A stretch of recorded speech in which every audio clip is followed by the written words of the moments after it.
Hello everyone and welcome back to another video in our tutorial series where we explore Spring Data JPA. In this video we are going to be looking at how we can join two entities. So we're going to be exploring ManyToOne and OneToMany relationship in between two entities. In order to create this one, so we're going to be extending our list of entities. So we're going to add a new entity called person, and person is going to have a link to an address. So each person that we create will have its own address, which means the address will have many persons on them. So let's implement our person entity here in the entity package, and then let's have a look at how it looks like. And here it is. We have our person entity here.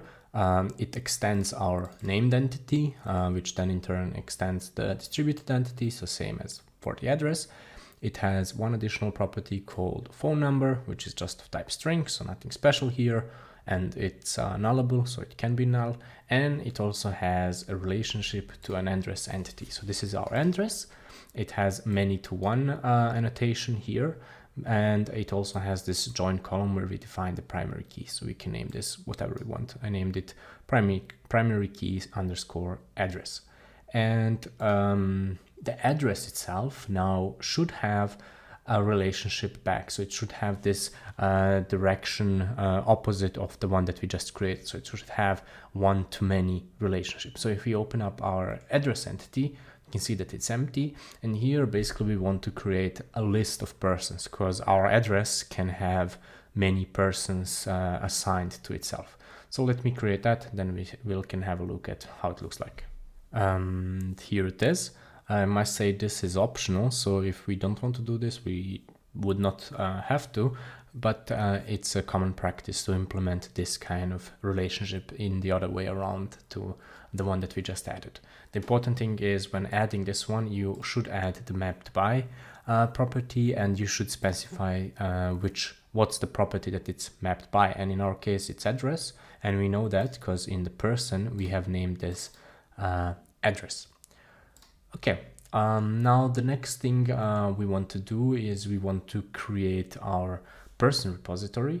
This will be an exact copy of the address repository, so we can just copy that one. We can name it person here, and if we open it up, we see our specs here. We can clear that, so we can remove everything that we have in the specs class, so the inner class, so we can leave this empty, and we should also change the type here to person. Great, let me just import this and clear out the imports. Okay, great. Now, so we have the person repository without any specs. So for now, we'll leave it as it is. The next thing that we want to do is we want to create our person service. So we want to be able to create some persons and things like that. So we want to be able to query for them also. So let me create one really fast, and then I'll explain you what we have there. And here it is. We have created our person service in the service package. It has one property, so one member here, which is the repository, the person repository, which we auto-wire, and it has two methods here. One is to create the person itself, where we have our name of the person, we have the phone number and the address, and we just use the repository to save it and then return the saved object. And then we also have another method that's used to get the person by the ID that's forwarded. Okay, then the next thing that we want to do, so we want to try all of this out, see how it looks like. So let's create a new test here. So let's create a new Java class in the test module. Let's name it person service integration test. This test should be annotated with at Spring Boot annotation, because this is an integration test, and it should have our person service here.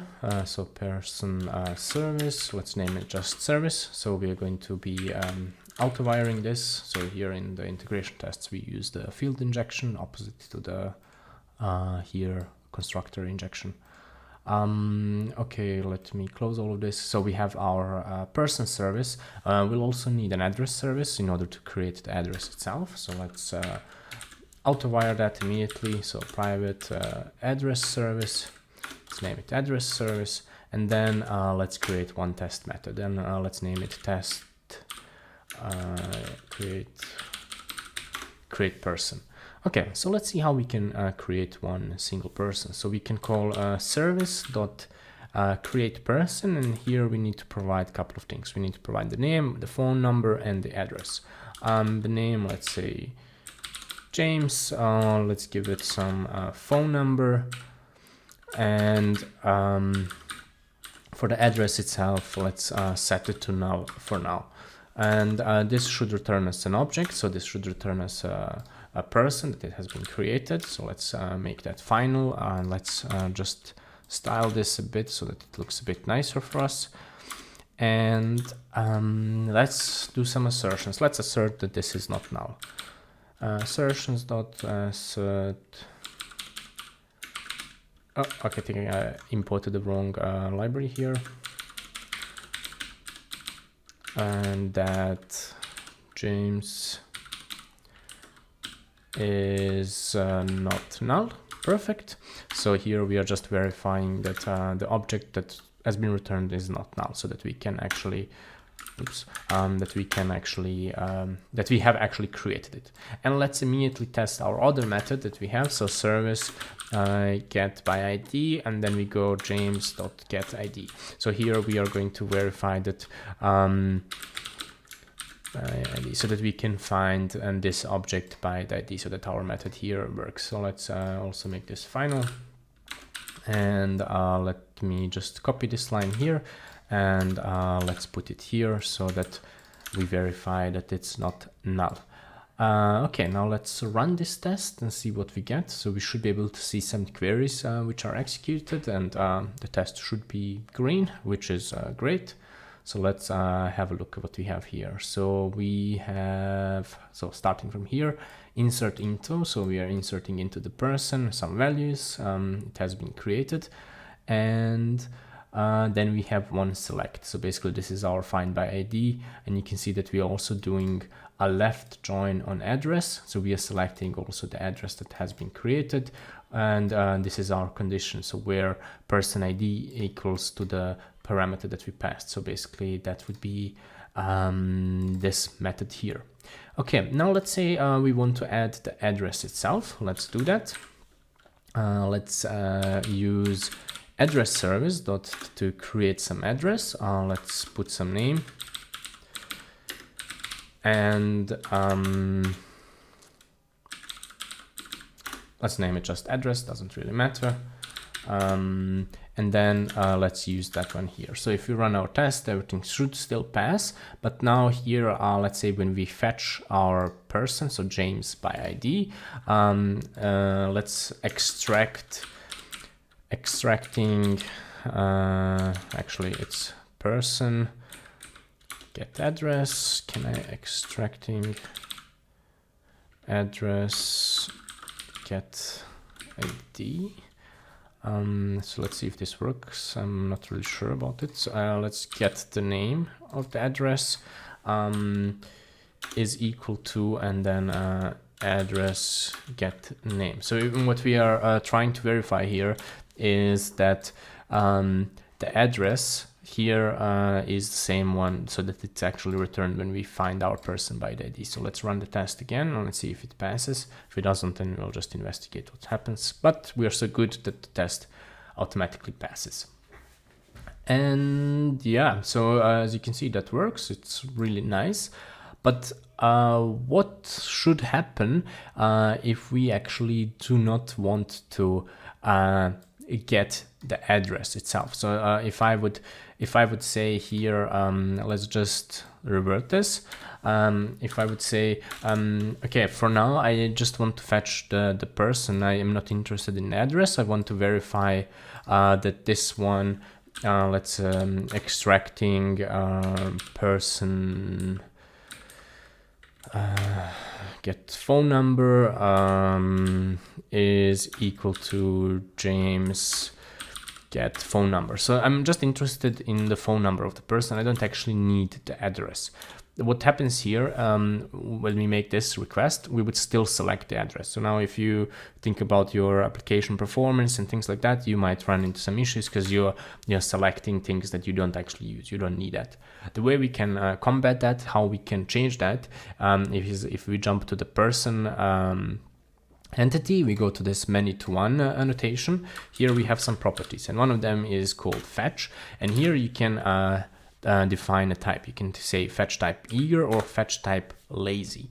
And with the fetch type lazy, what it does, it only selects the address once it's actually needed. So if you don't need the address, you will not actually make that select. So if I run this in a debug mode, we can see that the address is not present. So let's go here. So you can see here in our James by ID object, you can see that the address is just some Hibernate proxy. So it doesn't actually doesn't fetch the address itself. But you can see here that it also throws some lazy initialization exception. So we actually need to initialize this object in a different way. So what we need here is so let's just look at here. We see our inserts and we see our select, and you can see that there's no additional select for the address. So we'll later have one additional address select. So if I would say here something like James by ID get address. So this is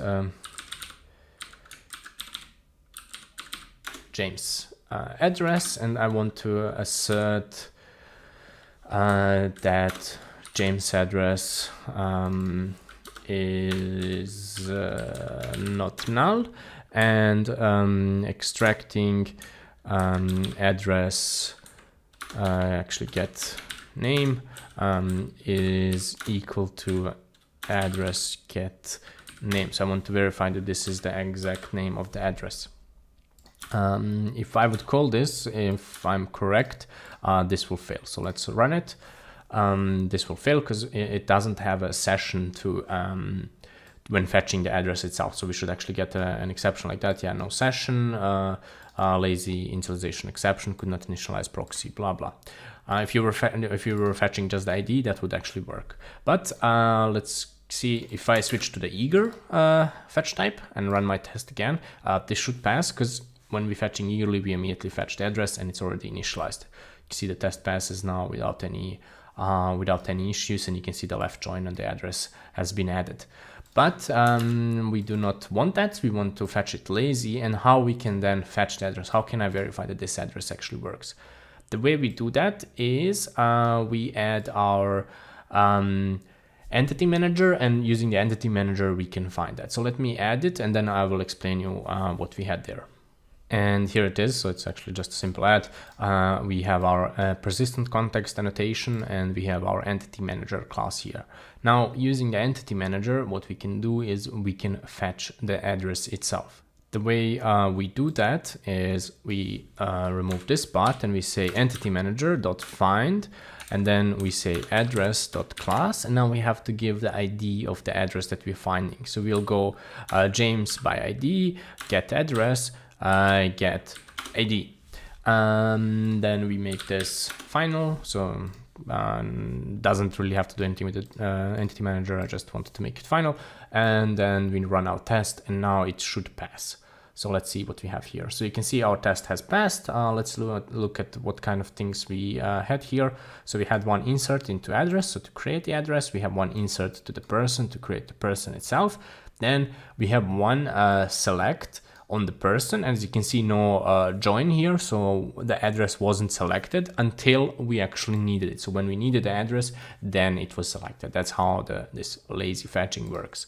The way you would do it in an actual implementation code, so not in the test, is you would probably have some @transactional annotation somewhere, and you would start a transaction via HTTP request or something like that, and then you would have an additional select on the address if you're actually using it. If you're calling the getter like I'm doing it here. If not, then you would not have this additional select.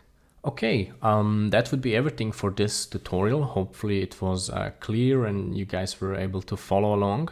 If something is unclear, if something doesn't make sense, please feel free to leave a comment down below, and I'll try to get to it as soon as possible. As I said, for now this is it, and I will see you in the next one.